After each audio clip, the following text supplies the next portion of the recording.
anyone who knows the mechanical service industry knows Viega.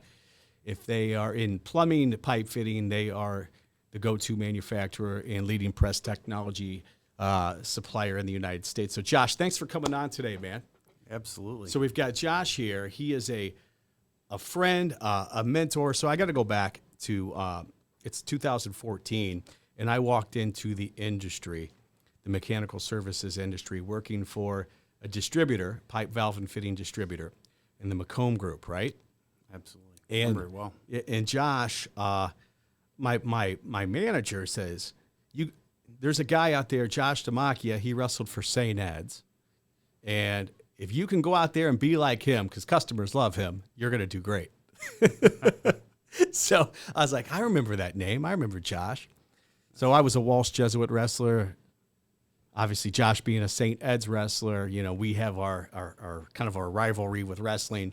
But I got to meet Josh and absolutely fell in love with talking with him, picking his brain, and he helped me so much and helped me get started in the industry. He's a mentor, like a big brother, and I appreciate you coming on today, man. Appreciate you having me, and likewise, man. I'm grateful for the friendship and the time we spent kind of working closely together, so to speak, right too. So yeah, it was really interesting, and because Josh is a manufacturer, right? He works for the manufacturer, and I work for the distributor selling his products. So, as a distributor, you're trying to get out there and get in front of people. You're trying to get in front of contractors. Josh is doing the same thing, but from the manufacturer end. So he was able to help me and connect me. And with the people business, I really believe that, especially in the mechanical services industry, it's really all about relationships. Would you agree? Oh, absolutely. And particularly in this industry. If you remember back to, I worked for a manufacturer, Ridge Tool, and then I was in distribution for about 6 years. That's right. So, and then back and was fortunate to start at Viega, and now I'm in my 17th year. So first thing is, it means we're getting a little old, or at least I am. but totally appreciate the dynamic of the distributor sales role and then, the manufacturer sales role and how those intertwine. It's pretty interesting. It really is. Yeah. It's my first day in the industry, walking in, and they say, hey, go grow our business, right? Yeah. Here you go. Go be friends with contractors and grow the business. And I look at and I say be friends because I think we get the wrong idea of go out there and build relationships. I don't think people truly understand what that means anymore. They think, oh, I'm connected with you on social media. We've got a relationship. Right. Right? You see that? Yeah. Out there? Yeah, totally. I mean, I think the dynamics are changing a bit. I think particularly the industry that we've spent a lot of time in the plumbing and heating and, commercial industrial side of that, it's still heavily relationship driven. It's earning trust, which takes some time. That's not it's not an instantaneous thing. So you have to prove it, you have to earn it, and there's a lot of things that go into that, as we've talked about in the past, right? I think it's more important now, and I've been thinking about this for a few days. I did a session in Toledo, coaching session last week, and relationship building is kind of like everybody says, oh, just go build relationships. I think the key is to go build friendships. Yeah. You know what I mean? Because if you choose your customers like you choose your friends, it's a little bit different of how you approach it, how you go about it, right? And not everybody would be somebody you would want to be friends with. Sure. Which is also the fact that not everybody's a right fit customer. Even though you want to grow the business with, but you can't be all things to all people either. Sure. Yeah, I mean, I don't think that's a good perspective. I mean, I don't know that you can be friends. I mean, it's you can be work friends. You can, then there's those relationships that develop because you spend so much time with the people you work with that they do become like family. So, for me, the people that are my dearest friends I consider them family. They're the chosen family, so to speak, as everyone says. And, I think that's you get that from work if you do it the right way. You're right. But yeah, no, you've got to earn it. You've got to, be genuine with people, right? They've got to know that you have their best interest at heart, whether you become dear friends or not. Right. They need to know that you have their best interest, and I think that's the key, right? It's so challenging out there for people to go out and to like, okay, I don't know you. I have to create a relationship with you. First off, it's more important that you know me, right? You have to know me. You have to then like me. That's a whole nother, right? You got to overcome that. And then you've got to trust me, right? Yeah. So when we think about that and that overall process, first day I go out and I was tasked with go grow the business. I walked into a contractor and they say, why would you do this for a living? This is the most competitive, cutthroat industry you've ever been in.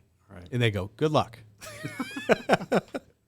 And I was like, this is my second, third day on the job. Yeah. And but the one thing that I've always thought, like, you know what? Anybody that ever could give me, if somebody actually gives me an opportunity, and I wanted to get your thoughts on this, it's like, how could I not go do everything in my power to deliver for that person?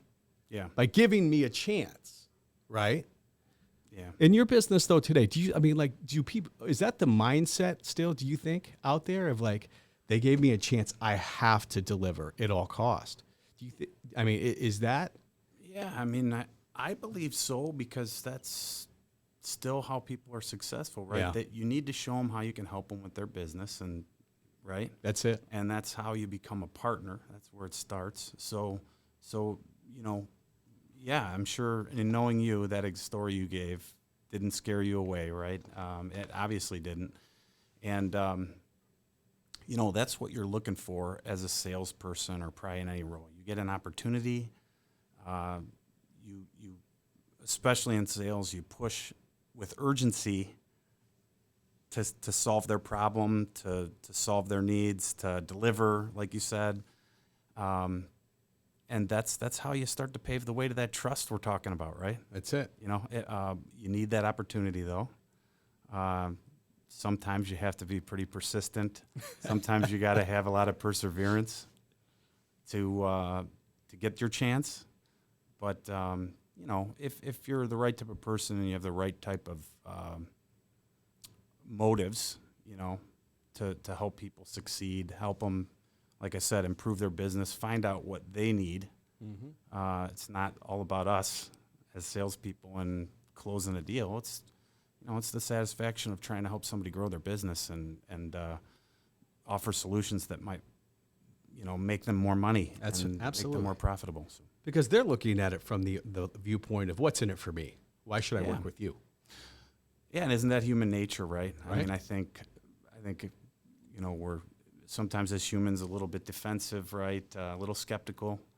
And we just had a great session with my boss at Viega, and it was around just kind of assuming positive intent. Yes. Instead of, kind of the natural instinct to assume, someone sends an email that doesn't seem right, or they're kind of going off in a road that maybe isn't quite in their job title, right? And your natural instinct is to get defensive, or maybe think that what are they up to, kind of thing. And it was a good one, because think about it, like just flip that switch and think about it as, hey, assuming that person has the best intent is the starting point, and you'll look at it a lot differently, I believe. It's been good for me. It's like a constant reminder. Little things like that, I think, are real positive in the working world, for sure. I love that. And I agree with it, because when we can change that lens, right, Mm-hmm. and look at it through, not what's wrong, but what's right, and changing the focus. It's funny, because one thing I've kind of just self-reflection, self-discovery, one thing I realized that I was doing in my life is I was always think the worst first. Yeah. Well, part of that is how we grow up too, right? It could have been how we were parented. It could have been it's always about what we, kind of some of the things we're going through now. But I mean, we just did a session. There's another example that we're doing at Viega as far as the leadership side, but it was about kind of understanding the inherent biases we have, right? Very, very interesting. Love that. How it shapes your decision making, and not always in a positive way. So to try to challenge yourself a little bit about how you're thinking through things. Maybe it's the hiring process. Maybe it's how you deal with an employee. Maybe it's how you deal with your family, your friends. You know, it's interesting to, you know, I guess the bottom line is, you know, it's all about trying to be better all the time. You know, here's a couple great examples.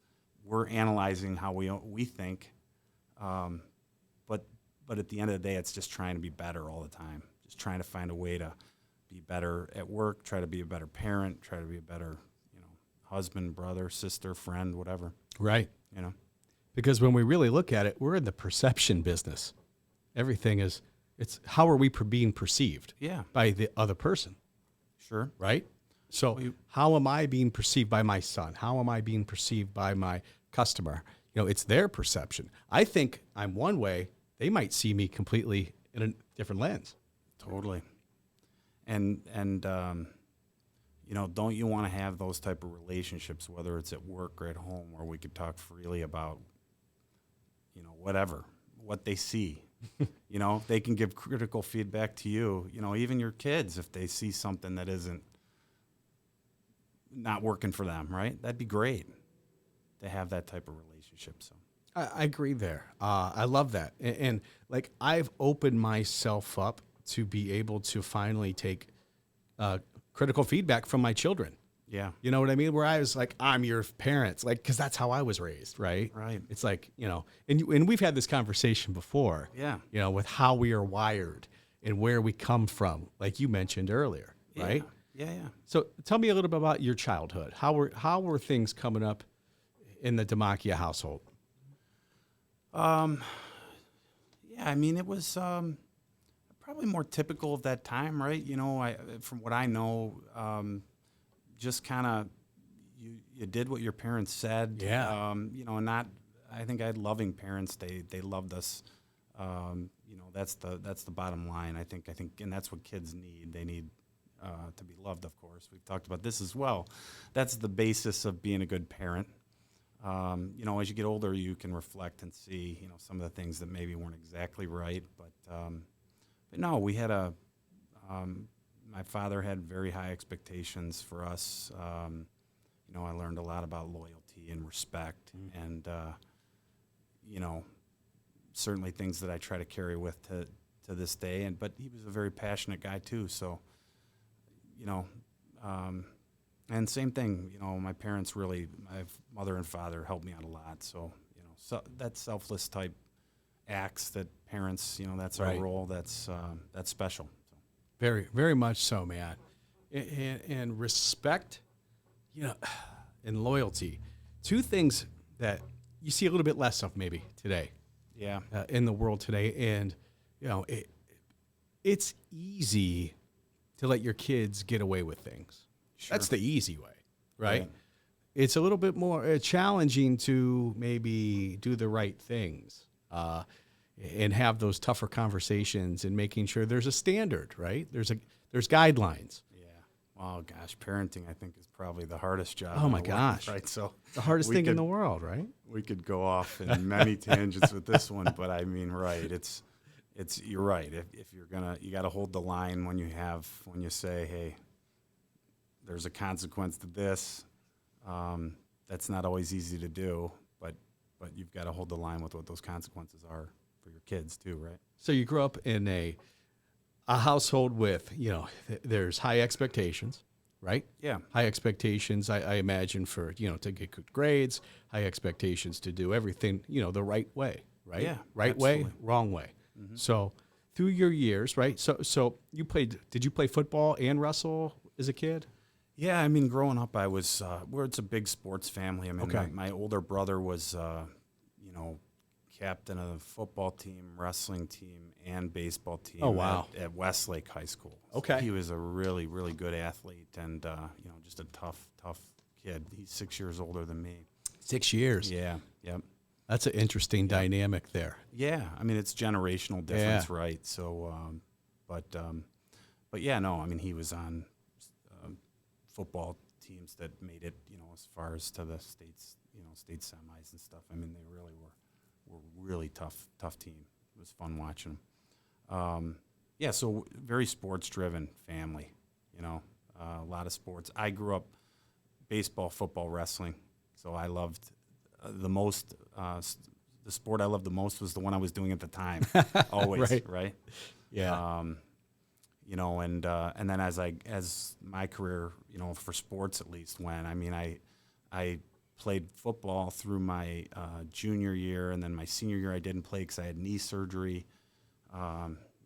To get me ready for wrestling. Baseball I stopped playing after 8th grade. So yeah, that's a little bit of the sports side. So you're obviously heavy into sports, and then you get to high school and you go to St. Edward's High School. Now, were you always going to go to St. Ed's? Your brother goes to Westlake. How did you get to St. Ed's? I think it was really. At that time, the CYO leagues were really strong in wrestling. Okay. It was the city championship. It was a pretty easy grounds for people like Greg Urbis or the Ignatius Coach Av Colley was always at the city tournament at the time he was, or Ferg making an appearance at the city tournament to show kids that they want them to be at their whatever their school is, right? So yeah, that was a part of that time. I think a lot of my friends, it was pretty much a foregone conclusion that I was going to Ed's. Was it? From probably 7th grade on. 7th grade is on. when I decided, more or less, right? What was the attraction? Now, let's set the stage for those who don't understand St. Ed's at that time. So St. Ed's at that time had won how many straight state championships in wrestling? National championships included. They just every single year were the dominant team in the country, if not the best every single year, right? Yeah, so, oh my gosh, from the 80s through, I think we were on 10 or 11. Gosh, I'm on the spot there.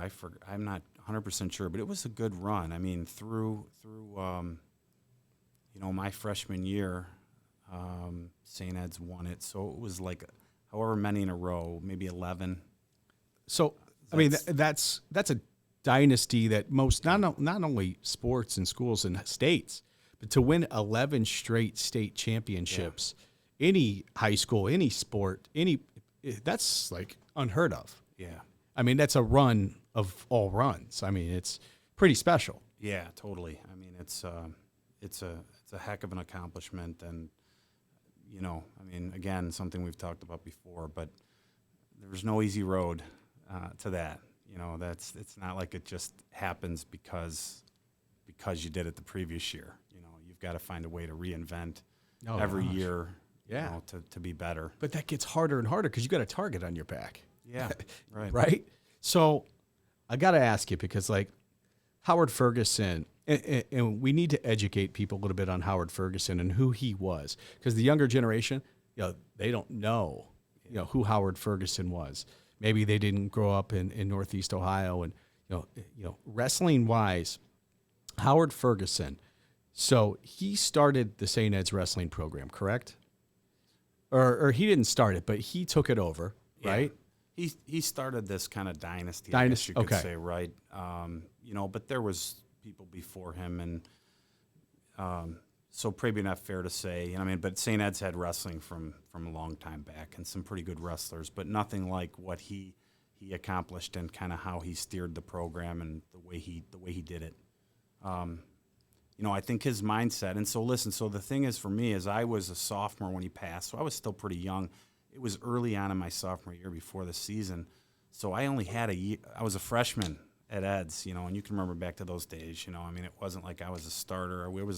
We had so many teams at Ed's at that time.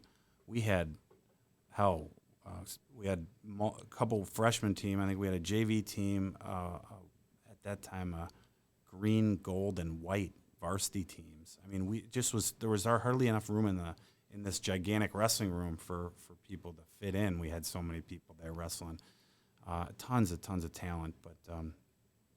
But yeah, so my experience with Ferg was just an ultimate competitor, tremendous leader. Some of the things that I can reflect on, with him was just seeing the intensity and the will to win was extremely, extremely high. And the other thing that I think you could observe from him was he was the type of guy who wanted to bring in more experts, right? So think about it. Some of the best leaders, just because you were a great wrestler maybe doesn't mean you're going to be a great coach or leader. 100%. Right? Or same thing in business or in any sport. But the beauty about what you saw him do was I don't think he had much of a wrestling background. He loved the sport, was just intense, really had a vision for how he wanted to. He knew you had to bring it up from the youth. He was at West Shore Y and then brought that group up and but what he did was he always brought in experts. He'd have people come in from Iowa. He'd have Dan Gable do a session. He'd have just who's who, you name it. He'd bring in the experts to build it. So absolutely no ego. Well, I wouldn't go that far. I mean, Okay. I think he was a type A type person. Now, but if you read some of the sayings in the book that you live by, I mean, it's like, humility and confidence, or, there's things that some people don't understand. But like when you talk about having inner arrogance, like, when I talk about at work, I want people that are humble ass kickers, right? Does that, I want people that have inner arrogance, but they're humble. Mm-hmm. Nobody likes anyone who's just totally ego driven, right? So I don't know Ferg, as well as maybe some, because I had such a short time with him. Right. But this is my perception of him is, he had that inner arrogance, man. He was driven. So he was driven, But yeah. and he had a will to win. And obviously, because you don't win 11 straight state championships, national championships, without obviously doing something extremely well. Obviously, it sounded like he did multiple things really well, surrounding your guys with top talent. And then he even created a wrestling room, didn't he? He had like a wrestling room in his house where he was helping, where kids were able to come. And, because I've read about him that when it was open to the public, and there was like, he didn't charge any, like nowadays, $20 drop-in fee, right? Well, think about that, Frank. Yeah. So he had a house that wasn't far. I grew up in Westlake, walking distance to his house. So here's another thing that probably shaped me going to St. Ed's, right? I'm seventh, eighth grade, and I'm able to go punch in a code and go down to the basement of a guy's house. There's a wrestling room and workout equipment.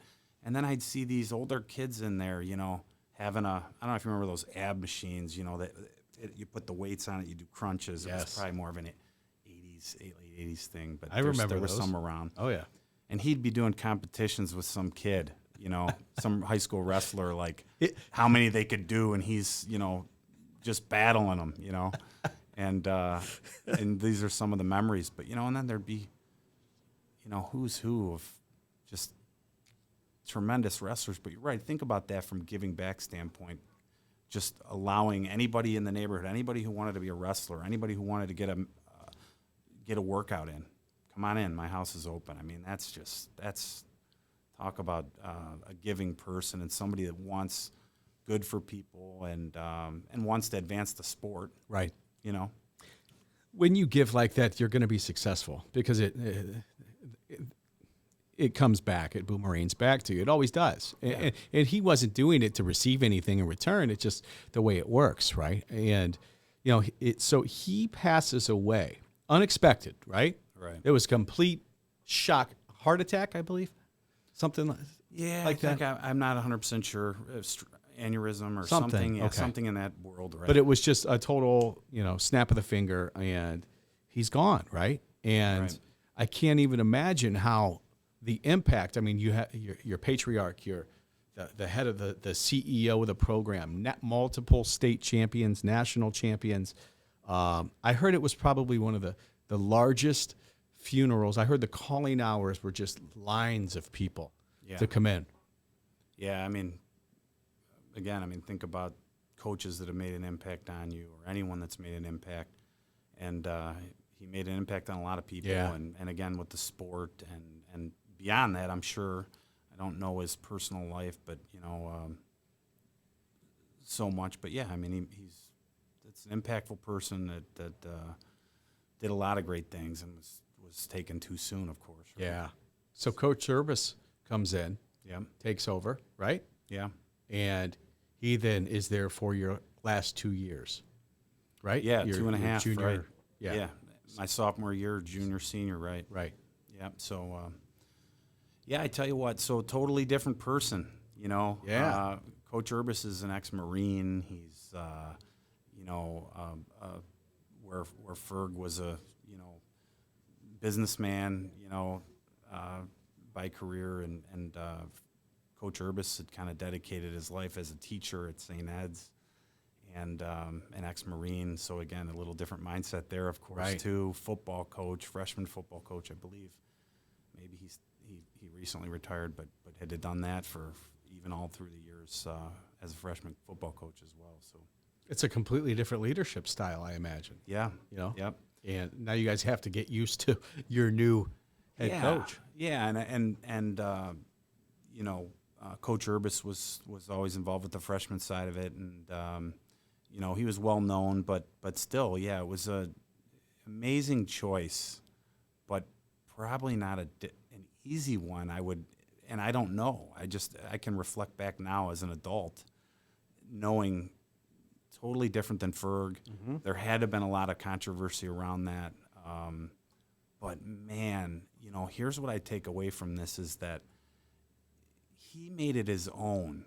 And I can even think of some points in my career where I was trying to, even when I started at Viega, I took over for a guy named Joe Pikus that was phenomenal, and he's a plumber, knows everyone in town, and I put a lot of pressure on myself to beat Joe Pikus. Yeah. Until I finally realized I can't beat Joe Pikus. I need to do it like me, right? I need to do it my way and be myself.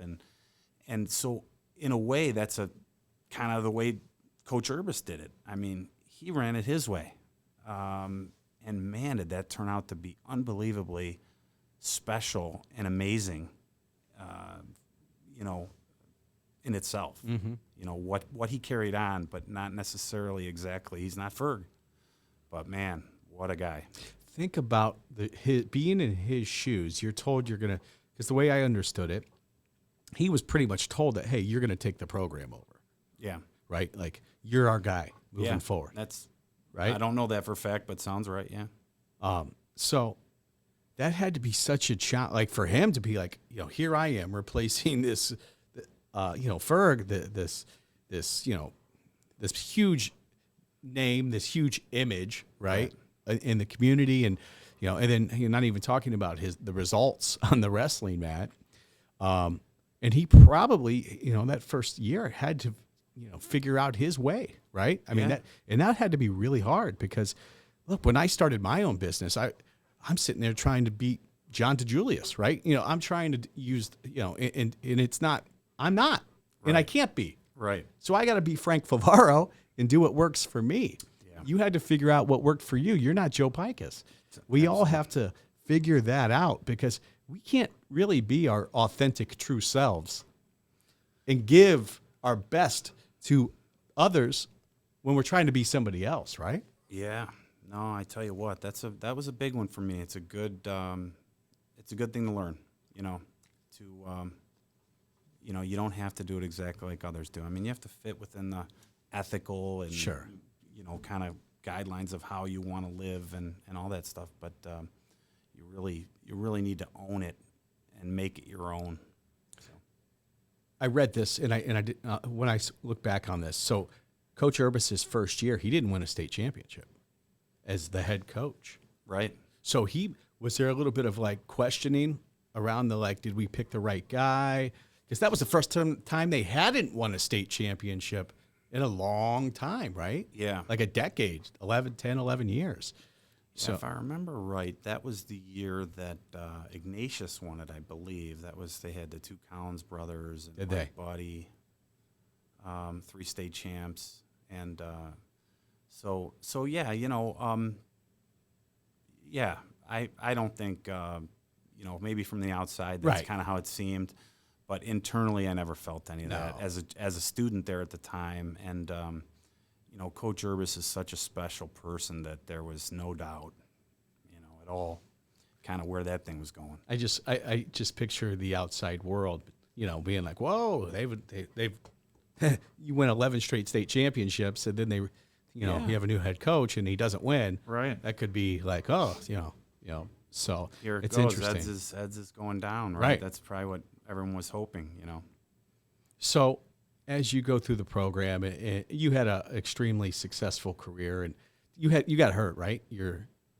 What year did you get hurt? You hurt your knee, you said? Oh, well, I've had a couple of injuries, probably like most, but yeah, no, I've always battled to keep healthy for sure. But I had knee surgery in high school after my junior year. It was, needed it during the end of the year and just kind of made it through. And then, I've had more surgeries in college too. Yeah. Did you really? Yeah. Knees? Yeah, knee. Always knee. Right, always my right knee. But yeah, you name it, dislocated shoulders and all kinds of dislocated patellas. You dislocated your patella. yeah, that's a fun one too. What was the most painful injury you ever had? The dislocated shoulder. Really, I was wrestling. This is after college. I was coaching at Shaker Heights with Mark Eny, and and I, we had some kids in from some big heavyweights that I was wrestling with. You were rolling around with them. Yeah, and some of the kids were a little less experienced, but really good. They were getting ready for state tournament, but the whistle blew and they kept going. And when you get 280 pounds, driving your shoulder down. So yeah, that was probably the most painful one so far. Who was the toughest guy you ever wrestled? Oh man,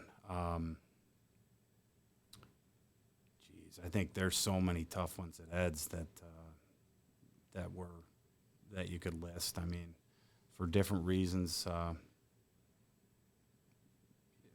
Man, you got. Let's guys say like outside of your wrestling room.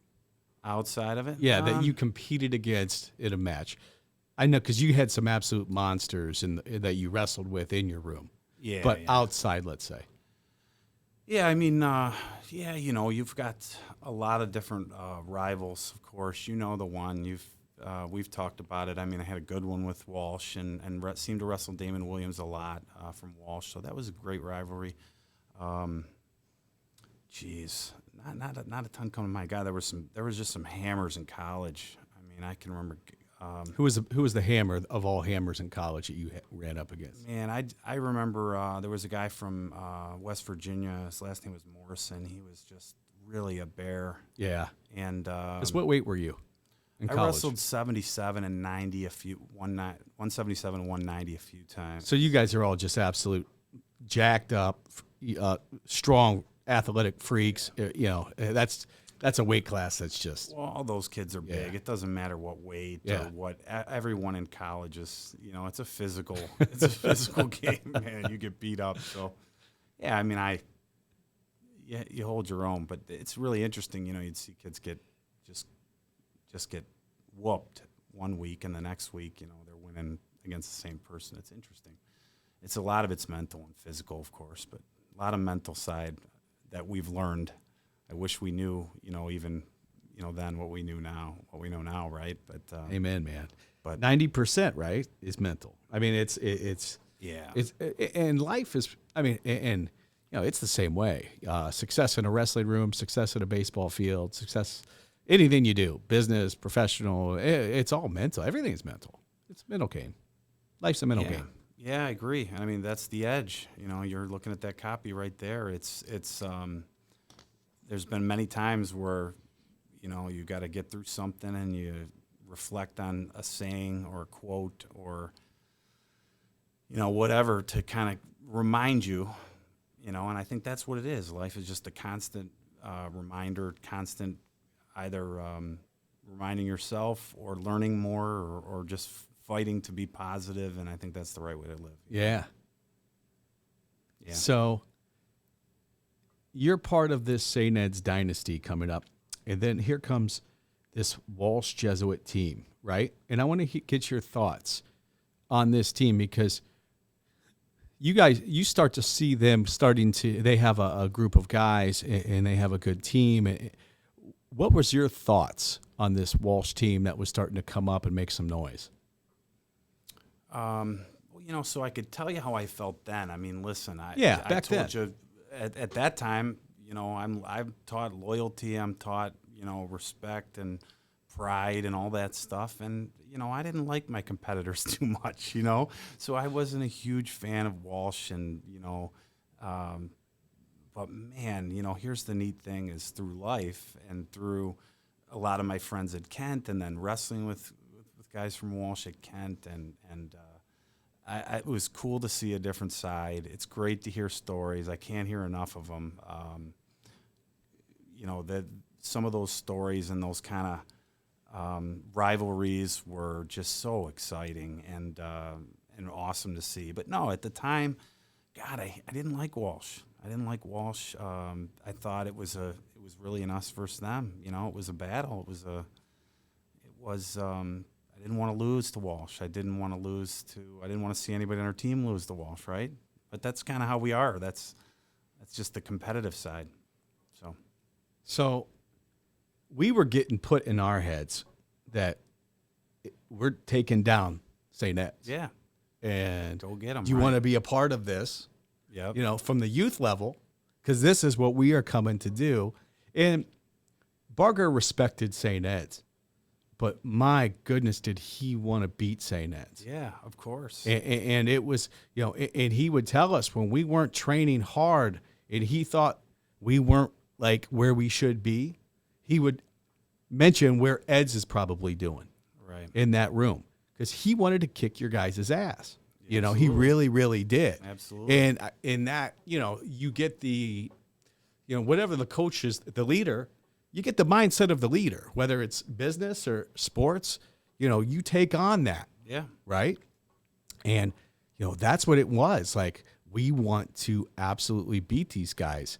And, it was something like I watched it as a kid, and went down to the state tournament when you were wrestling and it was just to watch it because you guys, the fans, they didn't like St. Ed's because everybody cheers against the team that dominates. Right. But then Walsh started to come on the scene, and they hated Walsh. Right. And then they kind of liked you guys. Yeah, thanks for that. Right? Yeah, all of a sudden, people weren't booing so much at St. Ed's, right? So thanks for that. So you wrestled Walsh multiple times. Starting when did you guys start wrestling those guys? So Walsh ended up. When I was a junior, Walsh won the state title. Right, that was when Malika was a senior and LeMaster, and those are the first two that come to mind. But yeah, I mean, of course, Malika was at my weight. Rick Hepp dropped down to 160, he was state champ, and so that kind of had me at 171. I was a bit light, but I was 171 there, and had Marcus that first match, and he was, of course, he's one of those kind of unique wrestlers that's just, different than most all. So you wrestled Malika. I didn't know you wrestled Malika. Yeah. Okay. And then when did you start wrestling Williams? Well, we wrestled probably through my career, just at different times, right? I think we may have wrestled a couple times as sophomores, not even at the varsity level. And then, of course, wrestled a few times through multiple times. Seems like we always are kind of running into each other. So, yeah, it was You good. guys wrestled a lot then. Yeah, we wrestled a bunch. And how many matches did you two have? Oh, gosh. I mean, if you kind of all through high school. I don't remember, and that probably means he got the best of me, right? Not necessarily. No, I don't know. I think so, though. I mean, Well, I know you beat him in a duel. That was a big duel meet. Yeah, the Walsh Eds match, right? The big super quad, right? Which was kind of like at that time, national title on the line, somewhat, right? Right. Yeah. No, absolutely on the line. Yeah. Yeah. And you guys won national championship that year. Yeah. Yeah. My senior year, we were national champs. So I'm actually really proud of our team because we were Coach Urbis's first state championship team, Oh, and nice. of course state national championship team. That's fantastic. So that I feel very proud of because you know, it's great to, you know, in his legacy. Gosh, how many more? Walsh went on a heck of a run, and then they had that one as a junior. We kind of slowed him down, and then your team, as you got there, you guys kind of went on a good run. So Yeah, but you never lost. Your teams never lost to Walsh in a duel. no. And the first loss. So were you at that match? The year after the first time they lost? So I got to tell you, I wasn't, and this was the day of the newspapers, right? So I remember. Oh yeah, right. I remember. Yeah, we didn't have the internet. Yeah. Remember running and grabbing a newspaper and reading it, and the coverage was great in the Plain Dealer, right? So you know, I remember reading that and having to call and get the scoop. But yeah. So. Were you thinking, how could you guys lose to those guys? Yeah, it was. I mean, you know, listen, they're both really talented teams. I mean, that was a very talented team at Ed's that year too. So Yeah, it was. So yeah, it was surprising, right? But then again, not. And especially as I know it now, I mean, what a bunch of scrappers you guys had, and it's all about that youth coming up. I mean, a lot of it through the CYO and West Shore Y back in the day for St. Ed's, and then you guys with North Akron Wrestling Club. I mean, just some cool stories, tough kids, getting after it, you know.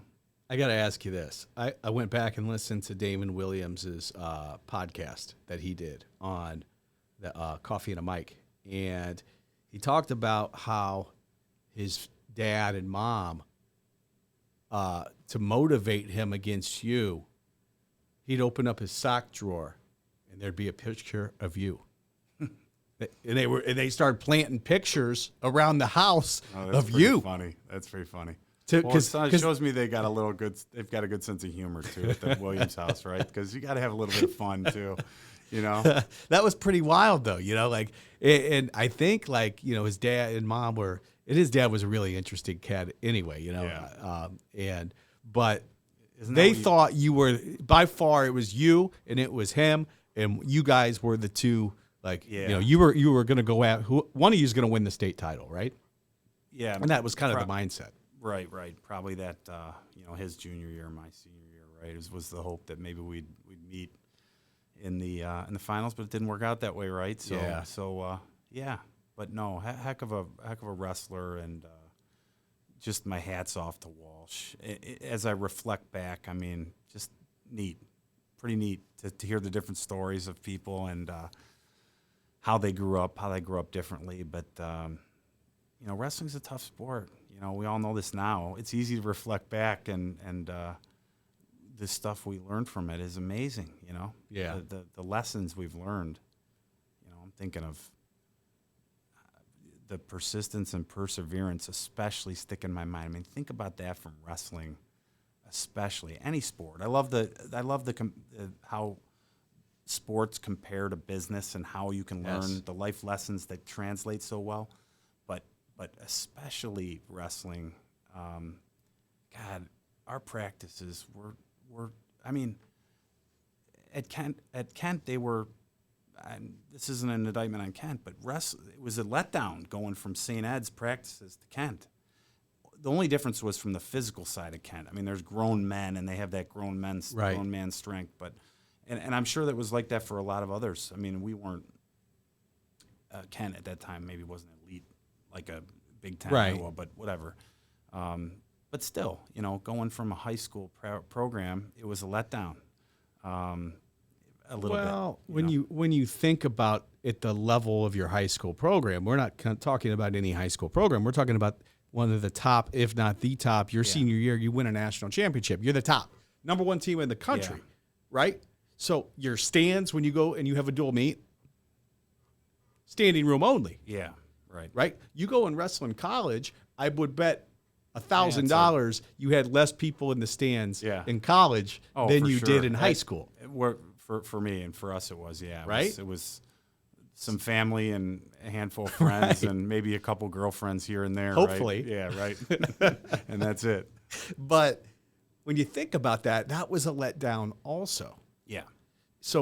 everything was kind of a letdown in a way, and that's nothing against the college. It's just it's not the same level is coming from a St. Ed's. And it's the sport, it's the challenge the sport has, and all that. But it's Northeast Ohio is a tremendous wrestling area, so that's awesome, and it's supported wrestling a lot. I hope that it continues to, because it's a great sport. So you talked about persistence, right?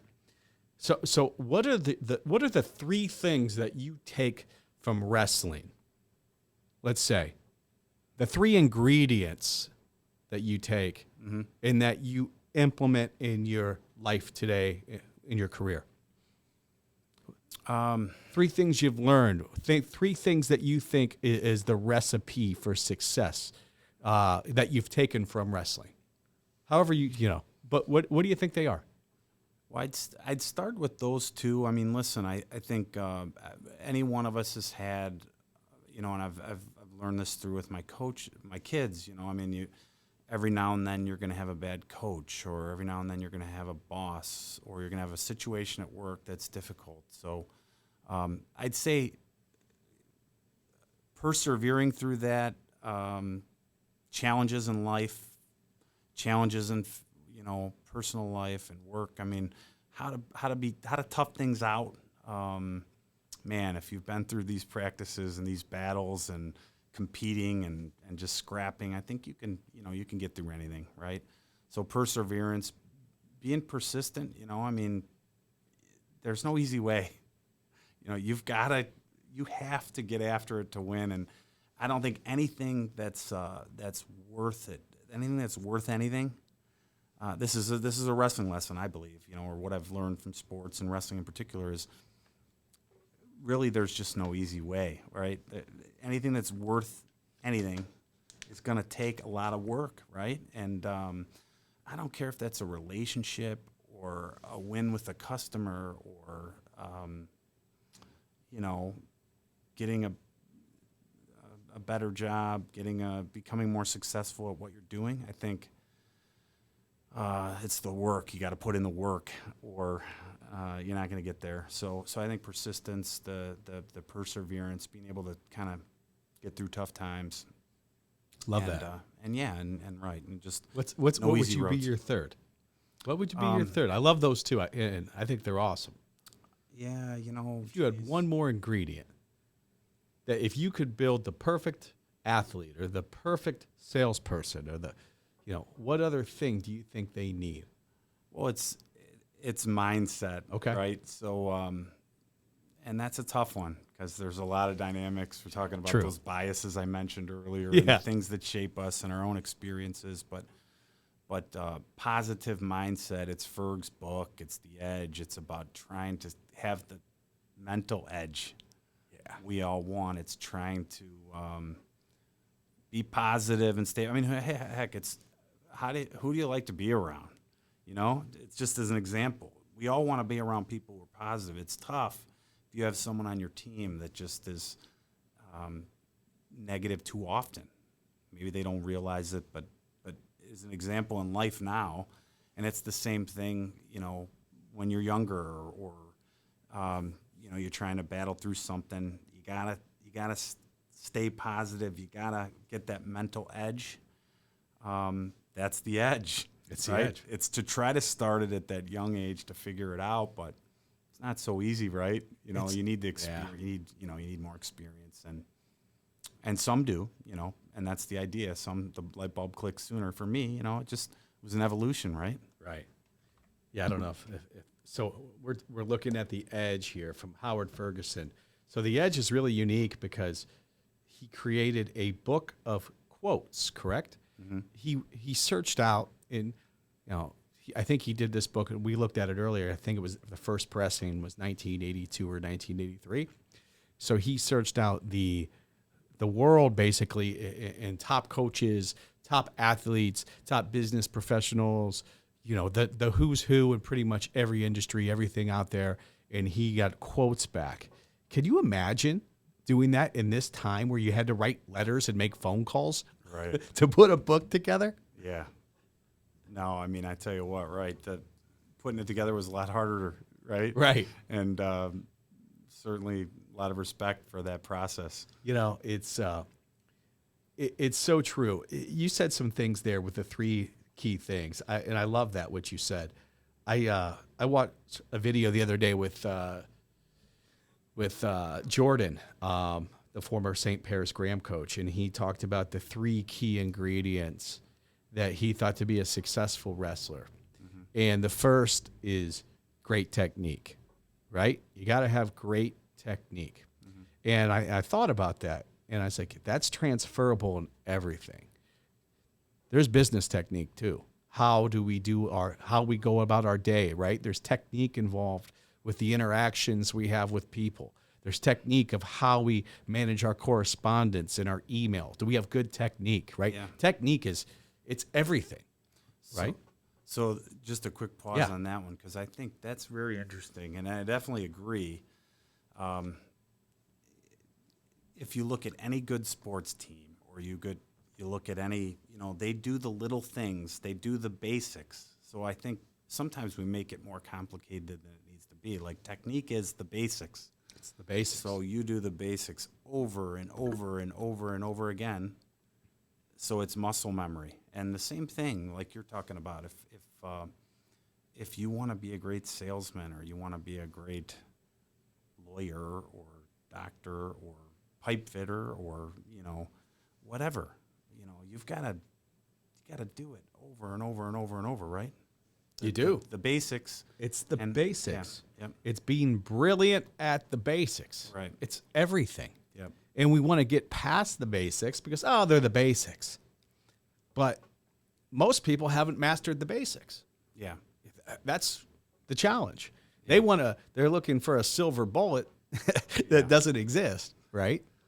Well, it's a good analogy or a good comparison to wrestling and business, because I think a lot of times we're looking for answers to we have some shortfall with creating a countermeasure, and we come up with all these fancy ways. And think of wrestling, right, where everybody wants to try this unique move and some kind of goofy something or other that only works, 20% of the time. Exactly. How about you just singles, doubles, snap downs, half run a great spiral half, whatever, arm bars, the basics, just basics over and over, and how you set people up, all that stuff. And same thing in work, right?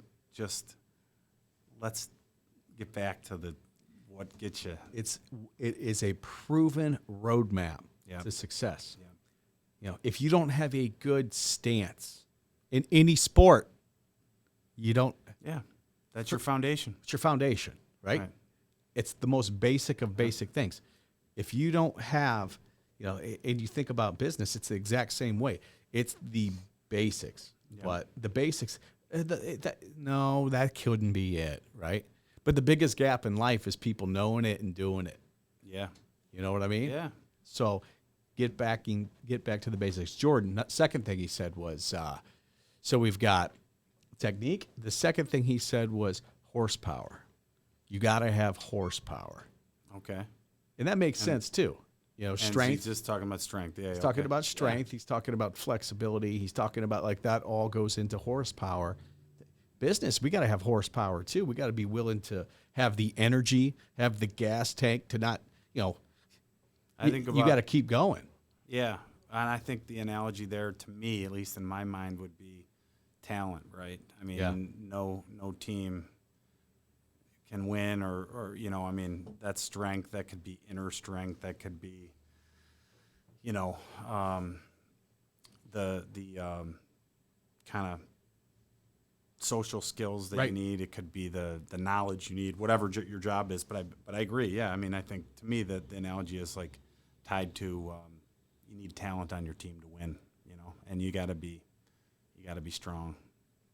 Got to be a strong team to win. You got to be a strong team to win because, you can't win the game if you don't have the people. Right? Yeah, it's the people business.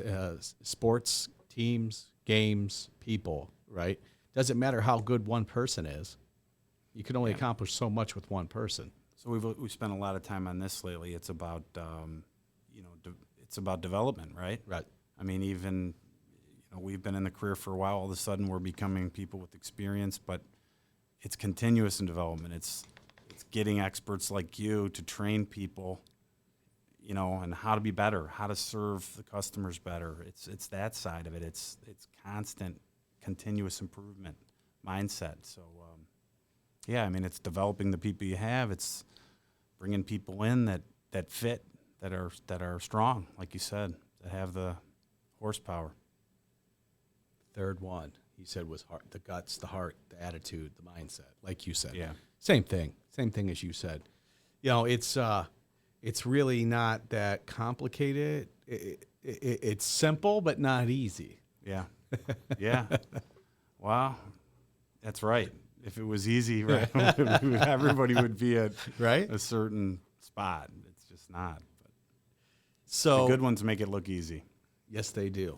And you're one of the good ones, my friend. Yeah, you too. Thank you, brother. Appreciate that. So, Josh is a phenomenal leader with what he does. His ability to make connections, build relationships, and really just earn trust. In an industry that there's not a lot of trust with certain companies and certain contractors you see through the years. Our industry has the reputation overall is like, but I absolutely love the industry. I think the people in the industry are some of the best people I've ever worked with. The relationships, the friendships that I have from the industry, I think it's the best industry I've ever been in, which is why I'm still focusing in it today and spending the majority of my time in it, and you've got to travel now. You're all over the United States or the eastern part of the country, correct? Yeah. And I've been fortunate to travel quite a bit and talk to a lot of different people in our industry, and it's same exact feeling you have. I mean, these are people that have had to earn it. That they've, it's a business that you earn your way, whether you third generation plumber or coming up in the family or most of those guys, man, they've earned it. They've got a lot of expertise, but there's a lot of great people, very genuine. I've found. Yeah. Just grateful to be in this industry. I agree. I think glad it chose me, so to speak, and I've learned a lot. I mean, I've learned a lot from so many people in this business. But one of the biggest things I've learned is that there's people willing to help you. You ask, and I think that's one of my biggest takeaways is that, there's people willing to help you. You just have to be willing to learn, and I think that's a success path for any industry. I don't care what you do. You need to be willing to learn. You need to have someone that'll help you and mentor you, and we all need that. Yeah. So, I agree. Well, you have to be able to, because no one's just going to reach out and offer to be a mentor. It doesn't really work. You have to seek it. Right. You have to want, to find someone that can help you because, nobody has ever went and done it on their own. Like we all need other people to get where we want to go. Right. Yeah. And, like when I walked into the industry, I sought you for advice and you helped me and help me, make connections and meet people and, help me get acclimated to the industry. And, now like when I started my business a year and a half ago, I went out and started meeting people that I had heard about in the industry. I heard they were great people, but I had never had a chance to meet them. I've got now like 4 or 5, people from the industry that they're a mentor now, but so you got to get out and be proactive with that. Right. Yeah. Yeah. I love that story. It's so cool how you're, using the lessons you've learned and mentoring people yourself and starting a business like you are is awesome. I mean, and you've got a lot to give people, to give people. Well, that's what it's about. And people, because, we don't all come from, and like, I think you and I were fortunate to fall into this industry, but, not everyone is, people are looking, it's just. Grew up a fitter, a plumber. Yeah, no, I don't think you need to, right? But you need to know those people and have people that are willing to teach you when you need to ask them the questions, right? But it's amazing how much we've learned over, a short period of time. If you could give one piece of advice to a younger guy starting in the industry or a younger girl starting in the industry right now, what would it be? What would that one piece of advice be?